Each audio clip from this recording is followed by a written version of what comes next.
fourth video in our video series on safety shower and eye wash best practice in the workplace. And in this video series, we are looking at showers in the context of being bits of first aid equipment that are protecting a business against a litigation risk in the event of injury in the workplace. And this video looks at visibility and access. The safety shower legislation, the standards state that a shower should be within 10 seconds walking distance of the hazard that the employee is going to be potentially exposed to.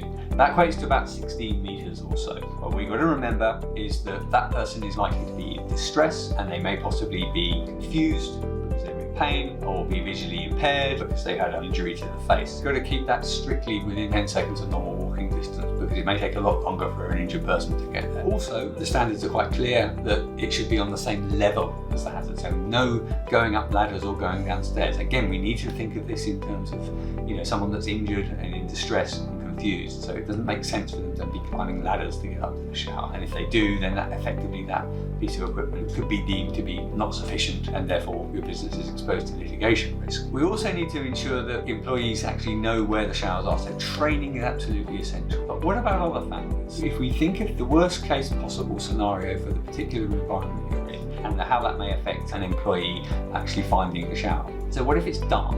What if, when an accident does occur, there's likely to be smoke or other fumes impairing vision? In these contexts, in these worst case contexts, we need to start thinking about things like signage, having very, very clear, visible signs of where the showers are, and positioning lights in the case that it may be dark or there may be fogs and things in the way. We need to start thinking about those things. The general advice is think about it in terms of the worst possible case scenario in finding a shower. Could someone realistically find their way to that shower when they're in distress in that worst case scenario?